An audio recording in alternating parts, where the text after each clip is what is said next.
নমস্কার। বিজ্ঞানের আলোয় জ্যোতিষ অনুষ্ঠান আবারও আপনার প্রত্যেকের মাঝে। এই যে ঘুরে ফিরে অনুষ্ঠানটা আসে, অনুষ্ঠানটা দেখার জন্য দিনের পর দিন কৌতূহল বেড়ে যায়। তার পেছনে একটা মূল কারণ হচ্ছে অনুষ্ঠান দেখার জন্য যেমন আমাদের অপেক্ষা থাকে, অনুষ্ঠান পরিবেশন করার জন্য তারও অপেক্ষা থাকে। এই আন্তরিকতা দুই তরফে থাকলে তাহলে দেওয়া আর নেওয়াটা খুব সহজে একটা মেলবন্ধন তৈরি হয়ে যায়। কি জন্যে? অ্যাস্ট্রোলজি নিয়ে আমাদের নানাবিধ রকম কিছু ধারণা আছে, কখনো সেটা পজিটিভ, কখনো নেগেটিভ ধারণা আছে। সে ধারণাটা ভুল কি ঠিক সেটা তো আমরা অতটা ভেবে দেখি না, কিন্তু মনের মধ্যে কোথাও একটা বাসা বেঁধে আছে। কিন্তু বিজ্ঞান কোথায় আর তার সাথে জ্যোতিষ কোথায়, এই ভাবনাটা যখন মাথার মধ্যে আসবে তখন অনেক কিছু ধ্যান ধারণার পরিবর্তন হতে পারে। বই কি পারে। বিজ্ঞানের সঙ্গে জ্যোতিষের ঠিক কি যুক্তিতে সম্পর্কটা স্থাপিত হচ্ছে, আর এই অনুষ্ঠান থেকেই বা কেন সেই উপস্থাপনাটা চলছে, এটাও তো ভাবনা, এটাও প্রশ্ন। কাজেই উত্তরের জন্য আমাদের ডেফিনেটলি সেই মানুষটিকেই ওয়েলকাম জানাতে হবে যিনি আমাদেরকে properly and logically and also scientifically জানাতে পারবেন কোথায় কানেকশন। আমরা বিভিন্ন এপিসোডগুলোতে তেমনই অ্যানালিসিস পেয়েছি। হ্যাঁ, ভনিতা না করে বলতেই হয়, আমি প্রফেসর ডক্টর বাসুর কথাই বলতে চাইছি।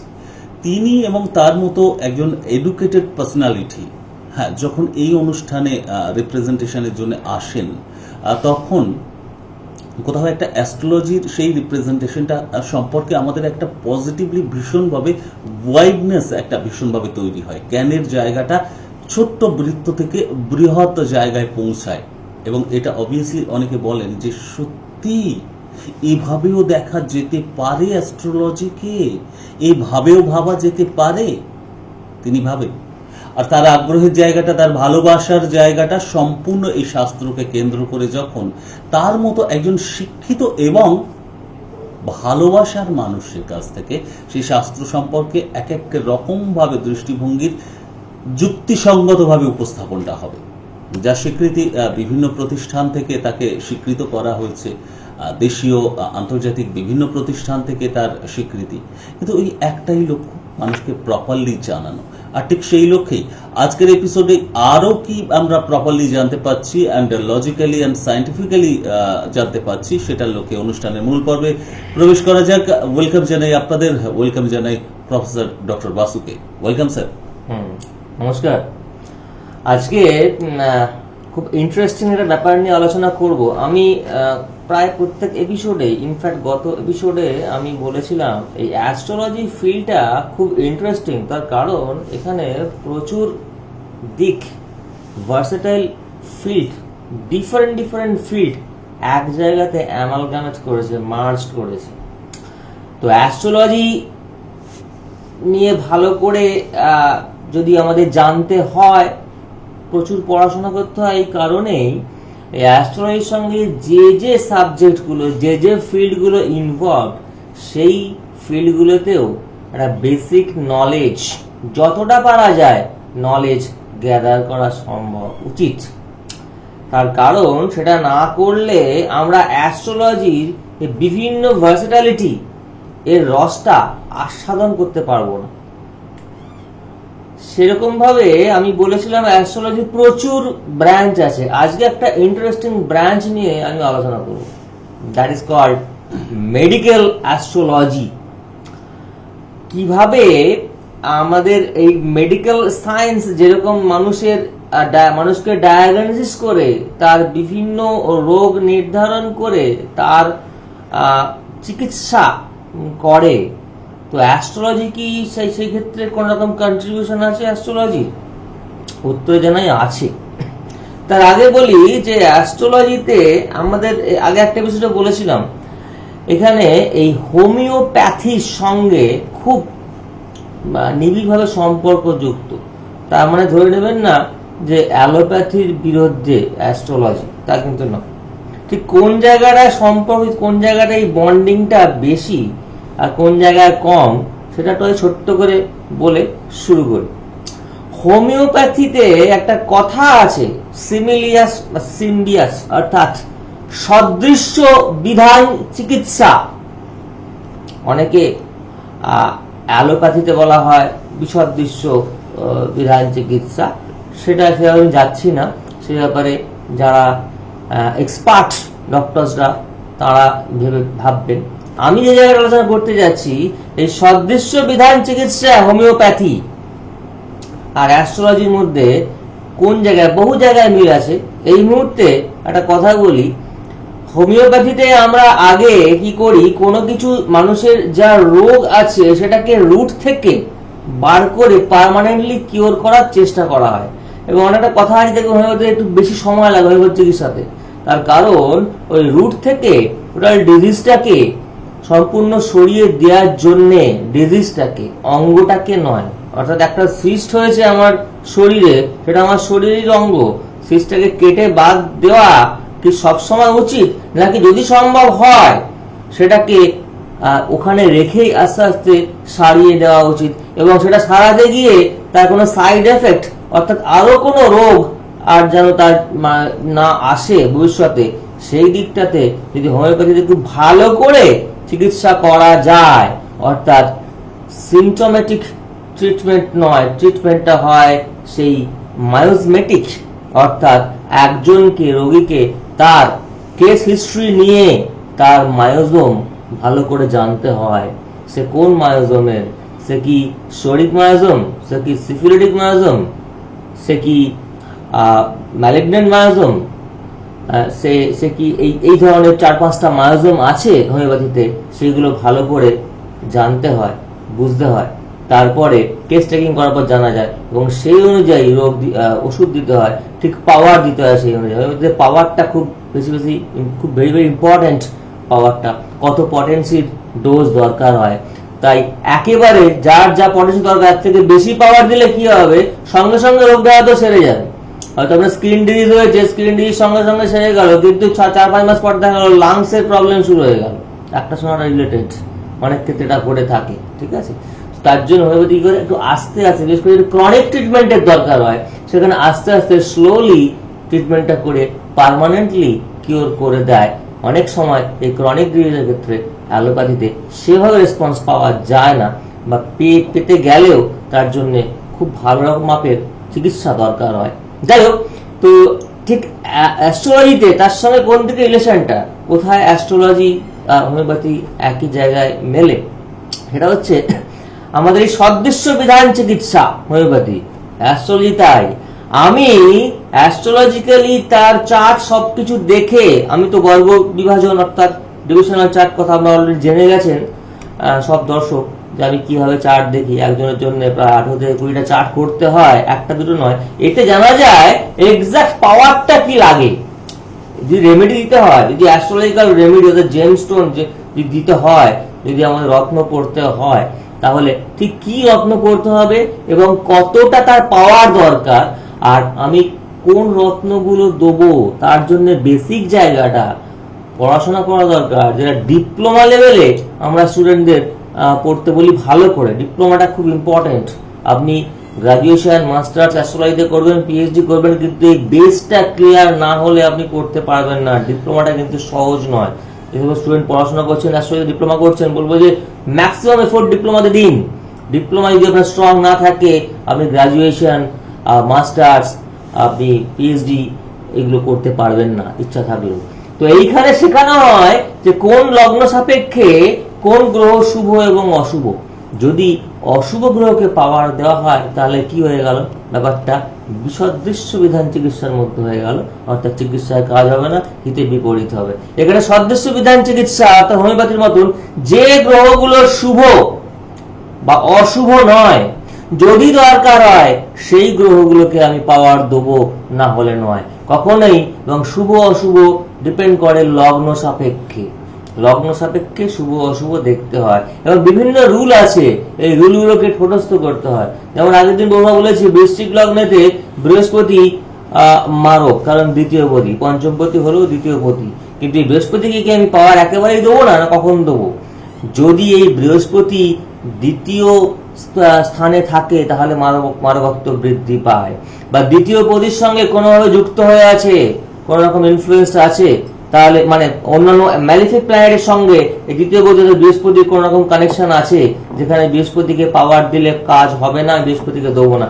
খুব ভেবে চিনতে বিভিন্ন চার্ট দেখে তবেই বৃশ্চিকের সাপেক্ষে বৃহস্পতিকে পাওয়ার দেওয়া যায়। বেসিক্যালি দ্বিতীয়তে থাকে, সেকেন্ডে থাকে, দ্বিতীয় হাউসে থাকে, সেকেন্ড হাউসে, তাহলে আমি বৃশ্চিক লগ্নের এই বৃহস্পতিকে আমরা পাওয়ার দিই না, প্রোগ্রাস দিই না। তো এইভাবে প্রচুর রুল আছে আমাদের, সেগুলো মুখস্থ করতে হয়, একদম মনের মধ্যে গেঁথে নিতে হয় যখন কোনো আমরা স্টোন রেকমেন্ড করি। তো এই জায়গাতে আমি বলবো যে এইখানে খুব ভেরি ভেরি ইম্পর্টেন্ট, আমরা ঠিক যার যা স্টোন শুট করবে সেই স্টোন আমরা দিয়ে থাকি। আজকে মেডিকেল অ্যাস্ট্রোলজি নিয়ে বলতে গেলে আমি বলি, শুরু করবো একটা টার্ম দিয়ে, কালপুরুষের অঙ্গ বিভাজন, অঙ্গ বিভাগ। কালপুরুষ একটা কনসেপচুয়াল ফিগার, আমরা আমাদের হিউম্যান অ্যানাটমির সঙ্গে বলতে পারি, এটাকে রিলেট করা যায়। সেক্ষেত্রে বিভিন্ন পোর্শনকে, মানব দেহের বিভিন্ন পোর্শনকে বিভিন্ন ভাগে ভাগ করা হয়েছে, সাধারণত 12 ভাগে ভাগ করা হয়েছে। আমাদের 12টা রাশি, 12টা হাউস ভাব, সেই ভাব অনুযায়ী আমরা বিভিন্ন অঙ্গ প্রত্যঙ্গকে ভাগ করে থাকি, এবং সেই অনুযায়ী আমরা বলে দিতে পারি যে কার কি রোগ হবে এবং তার কি ট্রিটমেন্ট আমরা দিতে পারি। আমি শুরু করি ফার্স্ট হাউস থেকে। প্রথম হাউস, প্রথম হাউস জেনারেলি কি কি ইন্ডিকেট করে? হেড, মাইন্ড, সাধারণত মন, আমাদের কপাল, এইগুলো আমাদের ফার্স্ট হাউসটা ইন্ডিকেট করে। লগ্ন যেখানে আছে সেই ফার্স্ট হাউসটা ইন্ডিকেট করে। সেকেন্ড হাউসটা ইন্ডিকেট করে মুখ, আমাদের ডান চোখ, আমাদের টাং, জিভ, আমার নোজ, নাক, আর নেক, গলা। সেকেন্ড হাউসটা অর্থাৎ দ্বিতীয় ভাব বা দ্বিতীয় হাউসটা লগ্ন সাপেক্ষে এটা ইন্ডিকেট করে। সেরকম তৃতীয় হাউস কি করে? রাইট হ্যান্ড অর্থাৎ ডান হাত, রাইট আর্ম, টোটাল বাহুটা, এবং শোল্ডার, এবং রাইট ইয়ার অর্থাৎ আমাদের ডান চক্ষু, এটা কি করে? তৃতীয় হাউসটা ইন্ডিকেট করে। ফোর্থ হাউস কি হলো? চতুর্থ ভাব কি ইন্ডিকেট করে? ইমোশনস, আমাদের ভাব আবেগ, আমাদের চেস্ট, আমাদের লাংস, এবং রাইট কিডনি, রাইট কিডনি অর্থাৎ দক্ষিণে মানে আমাদের রাইট সাইডে যে কিডনিটা আছে সেই কিডনিটাকে ইন্ডিকেট করে। কিডনি দুটো পোর্শন, রাইট আর লেফট আমরা ভাগ করতে পারি, তো রাইট কিডনিটাকে ইন্ডিকেট করে। ফিফথ হাউস, যদি পঞ্চম ঘর থেকে আমরা কি দেখি? হার্ট, স্টোম্যাক, পাকস্থলী, লিভার, আপার ইন্টেস্টাইন। ইন্টেস্টাইনকে আমরা লোয়ার ইন্টেস্টাইন, আপার ইন্টেস্টাইন আমরা ভাগ করতে পারি, স্মল ইন্টেস্টাইন, লার্জ ইন্টেস্টাইনে ভাগ করতে পারি। সেরকম অন্ত্র, ক্ষুদ্রান্ত বৃহদান্ত আমরা বলে থাকি। দেখুন এই ফিফথ হাউস যে বললাম চেস্ট, এর সঙ্গে যদি আমরা সাধারণত মেষ লগ্নকে 1 নম্বরে ধরি, সাধারণভাবে আমরা ফিফথে পড়ছে কি? সিংহ। সেই সিংহ কিন্তু সাধারণত সানকে রেকমেন্ড করে। এই সান কিন্তু আমাদের যাদের চেস্ট পেইন, যাদের হার্টের সমস্যা আছে, সান যদি কোনো অ্যাফ্লিক্টেড থাকে, সেই ক্ষেত্রে দেখবেন এই চেস্টের একটা ইন্ডিকেট করে, সেইখান থেকে এই সমস্ত রোগগুলো হয়। তার জন্য ওইভাবেই আমরা ভেঙে থাকি। অর্থাৎ আমাদের যেভাবে ঋষিমুনি ঋষিরা এই কালপুরুষের অঙ্গ বিভাগ করেছেন এবং তার সঙ্গে আসলে এই বিভিন্ন হাউস ম্যাপ করেছেন, ঠিক সেটা একেবারে মিলে যায়। সিক্সথ হাউস, ষষ্ঠ হাউস কি? Lower intestine, right kidney and calf, অর্থাৎ যদি কোনো কাফ, শরীর, শ্লেষ্মা, হাঁপানি, এই ধরনের যাদের দেখবেন খুব ক্রনিক ডিজিজ আছে, তাদের সিক্সথ হাউস বা সিক্সথ হাউস লর্ড ভীষণভাবে অ্যাফ্লিক্টেড। সেভেন্থ হাউস আমরা জানি যৌন অর্গানগুলো, sexual organs, lower spine, uterus, lower spine মানে আমাদের লাম্বার রিজিয়ন, অ্যান্ড ইউটেরাস, এটা খুব ভীষণভাবে সেভেন্থ হাউস ইন্ডিকেট করে। এইথ হাউস রেকটাম, আমাদের সেক্সুয়াল অর্গানও এইথ হাউসের মধ্যে পড়ে, অ্যান্ড লেফট কিডনি, অষ্টম ভাব। মানে আমি বলতে যাচ্ছি ভাবগুলো, অর্থাৎ এই এক একটা ভাব কি কি ইন্ডিকেট করে, অর্থাৎ লগ্ন সাপেক্ষে শুধুমাত্র আমি ষষ্ঠ ভাব দেখে নিলাম মানে শরীর, তার জায়গাটা বা আমাদের রোগ জ্বালার দিকটা, সেটা কিন্তু নয়। এই প্রত্যেকটা ঘরই কিন্তু এক একটা অঙ্গ প্রত্যঙ্গকে আমাদের ইন্ডিকেট করে, চিহ্নিত করে। ষষ্ঠ স্থান অবশ্যই আমরা দেখে নিই তার শরীরটা কেমন, তার সঙ্গে লগ্ন দেখি, তার সঙ্গে D6 দেখি, ষষ্ঠাংশ যেটা বলি, ভাব চার্ট দেখতে হয়, নবাংশ দেখতে হয়। দেখার পর আমি আমার প্রেসক্রিপশনে প্রথম যে পয়েন্টটা থাকে, আমাদের লিখে দিই প্রত্যেকটা প্রেডিকশনে, প্রথম পয়েন্টটা থাকে মানুষের শরীর, রোগ জ্বালা ইত্যাদি। এতগুলো জিনিস দেখার পর বোঝা যায় তার কোন জায়গাটা, অর্থাৎ এই হাউসগুলোর লর্ড কিভাবে আছে সিক্সথে বা সিক্স লর্ডের সঙ্গে কিভাবে এর কি রিলেশন আছে, কোনোভাবে অ্যাফ্লিক্টেড কিনা, কোনোভাবে বার্ন কিনা আমরা দেখে নিই। আমরা 9th হাউস নবম জায়গাটা দেখি থাই বা হিপস এই জায়গা থেকে। 10th হাউস দেখি নি হাঁটু। সাধারণতভাবে 10th হাউস বা 10th হাউসের লর্ড যদি অ্যাফ্লিক্টেড থাকে, লগ্নে অ্যাফ্লিক্টেড হয়ে বসে থাকে বা ডেবিলিটেড থাকে বা ষষ্ঠে পীড়িত থাকে, তাহলে আমরা বলতে পারি বাতজনিত সমস্যায় সে ভোগে। 11th হাউস লেগ, নার্ভ অর্থাৎ স্নায়ু, রাইট সাইড হ্যান্ড আমাদের দক্ষিণ বাহু, and arm and shoulder and আমাদের ইয়ার, এইগুলো আমাদের 11th হাউস থেকে আমরা দেখি। অ্যান্ড 12th হাউস ফিট, পা, লেফট আই অ্যান্ড স্লিপ অর্থাৎ পায়ের যে পদতল সেটা আমরা বলি 12th হাউস থেকে। ঠিক এইভাবে আমরা ভাগ করতে পারি কোন কোন গ্রহ কোন কোন রোগের কারক। ইন শর্ট একটু বলি, সময় তো বেশি নেই, আমি খুব শর্টে বলার চেষ্টা করছি, তবু এটা বলতে গেলে 2-3 ঘন্টা ক্লাস নেওয়া যায় এর উপরে, মেডিকেল অ্যাস্ট্রোলজির উপরে। তো বলি সান অর্থাৎ সূর্য অর্থাৎ আমাদের রবি কি ইন্ডিকেট করে? বোনস, হাড়, হার্ট, রাইট আই। ঠিক মুন কি করে? চন্দ্র, লেফট আই, রক্ত, ব্লাড, মাইন্ড, বডি ফ্লুইডস অর্থাৎ যে প্লাজমা, এই সমস্ত যেগুলো আমাদের বডি ফ্লুইডস থাকে, ব্লাড, সেই সমস্তগুলো ইন্ডিকেট করে। তার সঙ্গে চেস্ট, লাংস অ্যান্ড কাফ, চেষ্টাজনিত সমস্যা থাকলে সেইগুলো মুন। মুন খুব অ্যাফ্লিক্টেড, মুন তুঙ্গ মানেই নয়, তুঙ্গ মুন থাকলে, মুন যদি অর্থাৎ চন্দ্র যদি তুঙ্গ থাকে, তো যদি অ্যাফ্লিক্টেড থাকে কোনোভাবে রাহু বা কেতুর দ্বারা, আর রাহু কেতু যদি তার ঠিকঠাক প্লেস না থাকে নেটাল চার্টে, তাহলে কিন্তু সেই ব্যক্তি দেখবেন হাঁপানিতে একটা টেন্ডেন্সি থাকবে, তার কিন্তু চেষ্টাজনিত সমস্যাতে তার দেখবেন অ্যালার্জেটিক সমস্যা সে কিন্তু ভুগবে। মার্স, মঙ্গল অবশ্যই রক্ত, ব্লাড, মাসলস অ্যান্ড বাইল অর্থাৎ পিত্তর জায়গাটা দেখবেন গল বাড়ানো স্টোন হয়, দেখবেন মঙ্গল অ্যাফ্লিক্টেড কোনো না কোনো ভাবে, ঠিক আছে। বা লগ্ন সাপেক্ষে মঙ্গল শুভ নয়, খুবই অশুভ। বৃহস্পতি জেনারেলি লিভার, ফ্যাট, একটু বেশি ফ্যাটি, দেখবেন বৃহস্পতি অ্যাফ্লিক্টেড কোনো না হবে। এবং চেস্ট, স্টোম্যাক, ইয়ার্স কান এবং ডাইজেস্টিভ পাওয়ার হজম ক্ষমতা নেই, তাতে ক্ষুধামন্দ হয়। কম খেলে দেখুন অনেকে খুব দিনকে দিন তার সে একটু ফ্যাটি হয়ে যাচ্ছে, তো বৃহস্পতি সেক্ষেত্রে অ্যাফ্লিক্টেড, সেই জায়গাটা দেখতে হবে। আর বুধ মানে স্কিন, যাদের স্কিন ডিজিজ হয়, বুধের একটা ইনডাইরেক্ট বা ডাইরেক্ট একটা প্রভাব থাকে। তার সঙ্গে বলবো স্পিচ, তোতলামি, স্ট্যামারিং, ফাম্বলিং হয়, দেখবেন বুধ কোনো না কোনোভাবে অ্যাফ্লিক্টেড সেই জাতীয় দিকার। টাং, জিভ, নেক, ঘাড়, কিডনি, ইন্টেস্টাইনস, এগুলো বুধ ইন্ডিকেট করে। বুধ এই সমস্ত রোগের গুলো কারণ, এই সমস্ত জিনিসগুলো।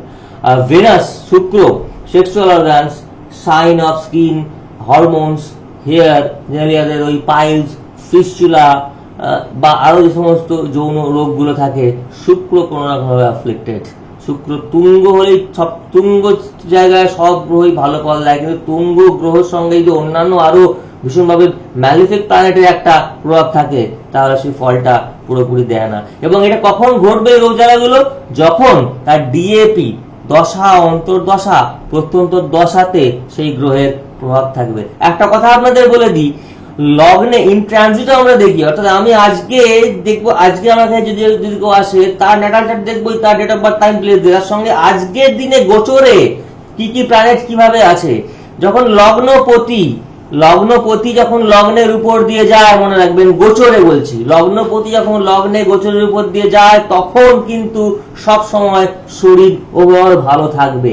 ঠিক সেরকম ভাবে যদি কোনো খারাপ গ্রহ, ওই লগ্ন সাপেক্ষে খারাপ গ্রহ যদি লগ্নের উপর দিয়ে গোচরে যায়, ট্রানজিট করে, অলওয়েজ তো প্ল্যানেট গুলো ঘুরছে, যখন date of birth, time, place, মানে আমরা ওই টাইমে একটা স্ন্যাপশট, একটা পিকচার তুলে নিলাম, ওটাই হলো তার বার্থ চার্ট D1। সেখান থেকে আমরা ডিভিশনাল চার্ট ভেঙে আসি, 18 থেকে 20টা বিভাজন করে থাকি। কিন্তু গোচরে অর্থাৎ এখন সময়টা কেমন যাবে, ডিএপি আর গোচর থেকে সবসময় আমি দেখি, এই জন্যই 20 থেকে 18 থেকে 20টা চার্ট এমএম লাগে না, এই জন্যই লাগে। এবং গোচরের নবাংশ দেখতে হয়। তো সেক্ষেত্রে দেখবেন যে যেটা বললাম, যে লগ্নপতি যদি লগ্নের উপর দিয়ে যায় গোচরে, তাহলে শরীর স্বাস্থ্য ওভারঅল খুব ভালো থাকবে, মন খুব ভালো থাকবে, খুব ডাইনামিক থাকবেন। কিন্তু লগ্নের উপর দিয়ে যদি কোনো ম্যালিফিক প্ল্যানেট ইন ট্রানজিট যায়, তাহলে শরীর স্বাস্থ্য খারাপ থাকবে। কি রোগ হওয়ার সম্ভাবনা আছে, সেটা এই যে গ্রহগুলো বলছি সেই তার উপর ডিপেন্ড করে। অর্থাৎ তার উপর দিয়ে যদি ভেনাস খারাপ থাকে, তাহলে তার যৌন কোনো রোগে সে ভুগবে। যদি স্যাটার্ন খারাপ থাকে, তাহলে কি হবে, নার্ভাস সিস্টেম অর্থাৎ স্নায়ুজনিত রোগ, বোন জয়েন্ট অর্থাৎ বিভিন্ন সন্ধিস্থলে ব্যথা, দেখবেন ওই হাঁটু অনেকের ক্ষয়ে যায়, ওই এটা কার্টিলেজের সমস্যা হয়, লিগামেন্ট ছিঁড়ে যেতে পারে, লিগামেন্টের সমস্যা হতে পারে। তো টিথ, দাঁত এবং লেগস, সাধারণভাবে পায়ের সমস্যা হবে। রাহু কি কি করে? রাহু জেনারেলি এই অ্যাসিডিটিটা খুব বাড়িয়ে দেয়। সাধারণত আমরা অ্যাসিডে ভুগছি।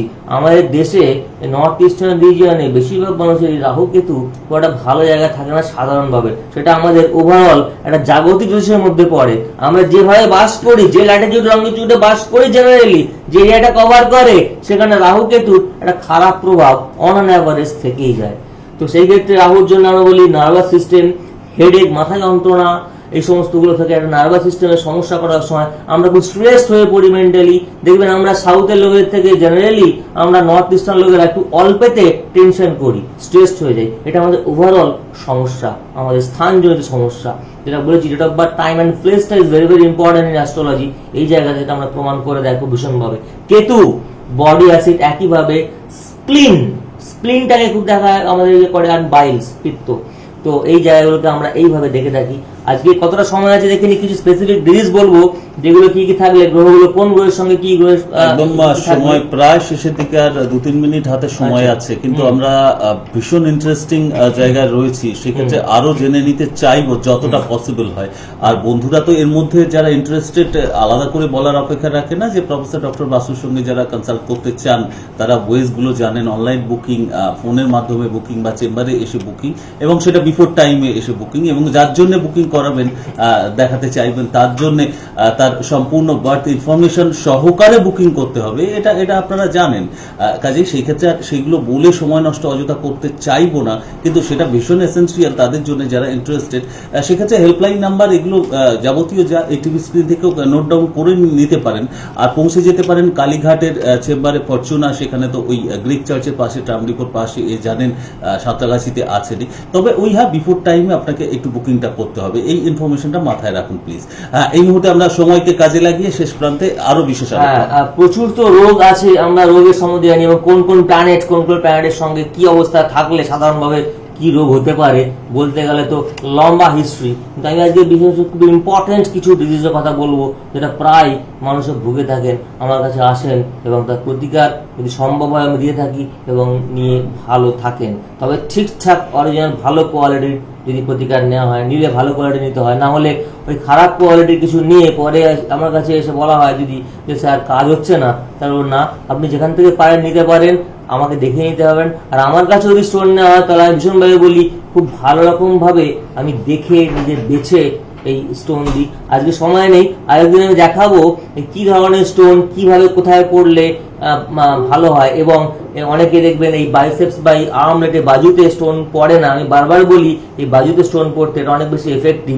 সেই ক্ষেত্রে সাধারণ কলেজ করে অনেকে পড়তে চান না, সেক্ষেত্রে দেখতে অতটা খারাপ লাগে, অতটা ফ্যাশনেবল হয় না। সেই ক্ষেত্রে আমার ওয়ার্কশপে আমি বিভিন্ন রকম ডিজাইন করে এমন করে দিয়ে দেখবেন সব ছেড়ে ওই ধরনের মানে ফ্যাশন ডিজাইনে কোনো কম্পিটিশনে কেউ যেতে পারে ওইভাবে স্টোন পড়ে। দারুণ দারুণ সুন্দর ক্রিয়েটিভ আমার আর্টিস্ট আছে যারা এই ডিজাইনগুলো করে, আমি তার সঙ্গে ইনভলভ হই, এবং সুন্দর সুন্দর একটা প্রোডাক্ট আমার ওয়ার্কশপ থেকে ম্যানুফ্যাকচার হয়। তো আজকে বই একটু অ্যাজমা বলি। অ্যাজমা নিয়ে দেখবেন প্রায় অনেকে ভোগে। রবি আর মঙ্গল একসঙ্গে থাকলে জানেন খুব সুন্দর, দারুণ যোগ। কিন্তু জানেন তো ওই ভালোর পাশাপাশি খারাপটাও থাকে। রবি মঙ্গল একসঙ্গে থাকলে যদি মঙ্গল সেভাবে ইনফ্লুয়েন্স খুব ভীষণভাবে রবির দ্বারা হয় এবং লগ্নে থাকে, সেই ব্যক্তি কিন্তু অ্যাজমাতে ভুগতে পারে। যদি 5th হাউসের লর্ড যদি সেকেন্ডে থেকে থাকে বা 8th থেকে থাকে, তাহলে অ্যাজমা হতে পারে। যদি বুধ যদি ওয়াটার জলজ সাইন হয়, জলজ রাশি হয় বুধ, এবং সে যদি কোনো ম্যালিফিক প্ল্যানেট দ্বারা ইনফ্লুয়েন্সড হয়, তাহলে অ্যাজমা হতে পারে।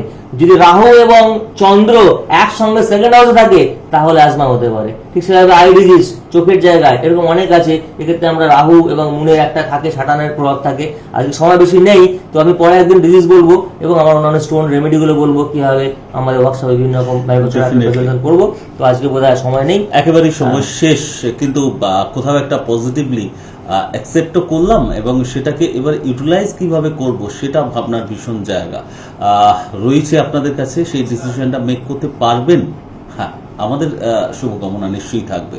আর প্রফেসর ডক্টর বাসুর মতোই সেই লজিক্যালি অ্যান্ড সায়েন্টিফিক্যালি যারা অ্যাস্ট্রোলজিকে এইভাবে কাউন্সেলিং এর মাধ্যমে প্রোভাইড করেন, প্রত্যেকের হাত কাছে পৌঁছে দেন, তারা কি করবেন, কিভাবে সুযোগটা গ্রহণ করবেন সেটা এতক্ষণ বুঝে গেছেন। আর নতুন করে বলার প্রয়োজন নেই, শুধু এইটুকু তথ্য দিয়ে শেষ করব যে এই অনবদ্য অনুষ্ঠান ইউটিউবে রেগুলারলি আপনারা যখন খুশি দেখতেই পারেন সার্চ করে।